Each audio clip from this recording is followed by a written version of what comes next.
Jokowi mewujudkan itu. Infrastruktur yang hebat, IKN yang tidak hanya memindahkan tempat dan ibu kota, tapi membuka mindset, merubah mindset untuk menjadi negara maju. Menangkan PDI Perjuangan dan calon presiden PDI Perjuangan Ganjar Pranowo. Assalamualaikum warahmatullahi wabarakatuh. Warganet yang berbahagia, kita bersyukur hidup di Indonesia sebagai negara yang merdeka, sebagai tanah air kita. Mari cintai tanah air kita ini agar kita bisa melaksanakan perintah Allah dengan sebaik-baiknya. Orang harus paham ini. Sekarang kita melihat ada pemikiran-pemikiran untuk membuka hubungan diplomatik dengan Israel. Apalagi Arab Saudi sudah membuka. Bukan pemikiran saja, Prof. Saya kalau boleh ceritakan, saya baru diundang Pak Andi Wijayanto, Gubernur Lemhanas, jadi formal nih. Dan saya rasa ini kita harus appreciate dari langkah Presiden. Mungkin Presiden sangat realistis ya. Negara Timur Tengah sudah membuka hubungan diplomatik. Kita bagaimana possibility to open gitu loh. Jadi kan, nah ini nih, jadi jangan jadi clickbait. Wah, Bu Koni lagi ngusulin bukan begitu judulnya. Judulnya adalah apa yang bisa diambil negara ketika kita melihat juga negara-negara Timur Tengah sudah membuka hubungan diplomatik. Dan geopolitik memang sedang dalam keadaan sangat dinamis berubah. Kita dunia sudah berubah. Susah kalau kita menurut saya menutup diri, apalagi dari negara-negara yang berteknologi tinggi. Dan di Singapura sudah banyak orang Israel yang ingin berkunjung ke Indonesia. Even Malaysia juga udah banyak. Iya, udah banyak. Ya, baik. Gitu. Nah, kemudian sekarang kita melihat lagi tadi yang Mas Andi Wijayanto mengatakan perang Pasifik ini 2037. Dia menghitung 2037. Dia menghitung 2037. Kalau Bu Koni saya kira lebih cepat lagi barangkali. Bukan, yang lucu saya cerita sama Ambasador Lukang. Lukan ini ambasadornya. Ambasador Cina untuk Indonesia. Oke. And he's a very different kind of ambassador. He's a creme de la creme of the diplomatsnya China. Sahabatnya Xi Jinping, ya kan, mantan dubes di UN. Jadi very smart ambassador. Very smart dan ditaruh di Indonesia. Di Indonesia. Berarti kan Indonesia negara very strategik dong. Very strategik. Nah, saya waktu bersebut Ambasador Lukas, saya bilang, lu udah dengar sama Andi ngomong begini belum? Belum. Tanya sama Andi, aku bilang. Dia bilang akan begini. Bertemulah mereka. Baru Mas Andi telepon aku. Kol, tau nggak kata Ambasador Lukang apa? Could be faster.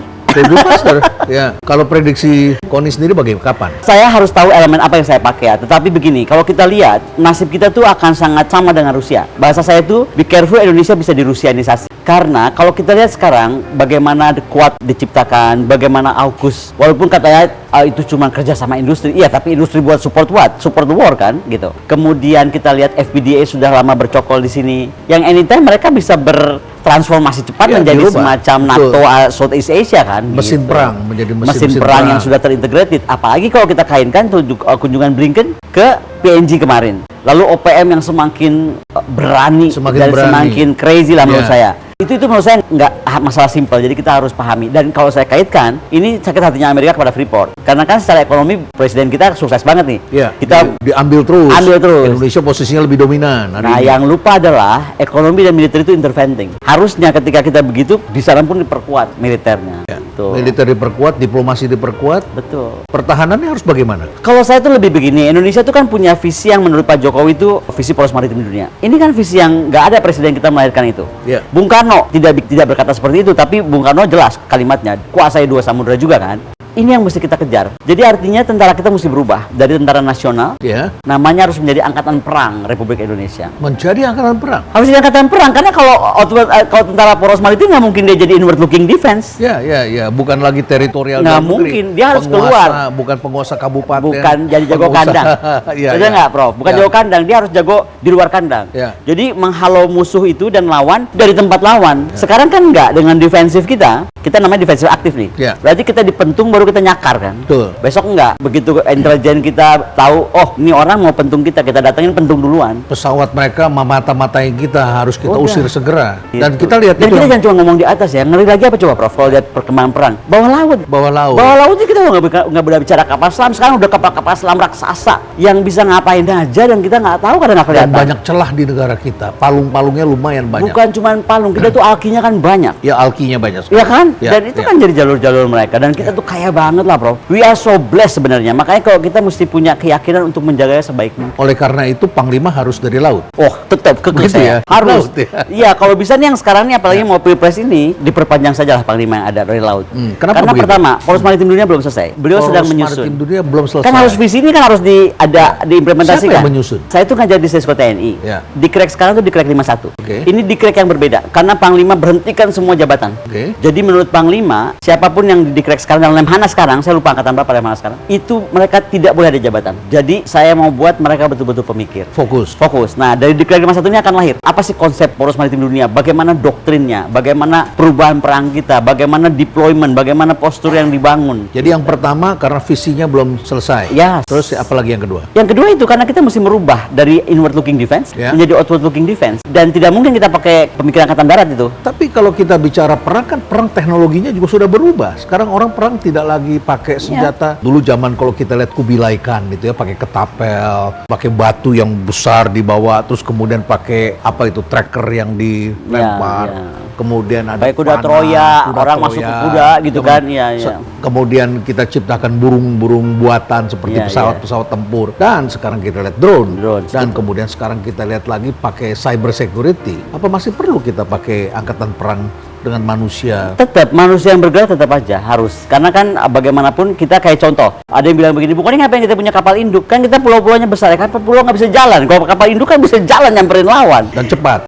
Jadi ada pemikiran yang menurut aku tuh banyak nggak clear-nya gitu, karena tadi pemikiran masih banyak ke darat. Contoh saja ketika visi Poros Maritim Dunia, buat saya agak membingungkan, Kementerian Pertahanan Pak Prabowo malah bikin pertahanan pulau besar. Kalau pertahanan pulau besar itu darat lagi, berarti kita akan jadi sangat inward, malah lebih kecil daripada kawasan Nusantara. Jadi pertahanan kita tuh berpikirnya masih silo-silo menurut masing-masing matra barangkali ya. Mungkin karena Presiden Jokowi belum sempat merumuskan tadi Poros Maritim Dunia itu dalam bentuk defense harus seperti apa. Makanya tadi saya bilang, pertama Panglima harus tetap angkatan laut. Kalau bisa dipertahankan saja Pak Yudo, karena Pak Yudo punya karakter yang kuat ya. Karena menurut saya pemimpin itu harus karakter kuat.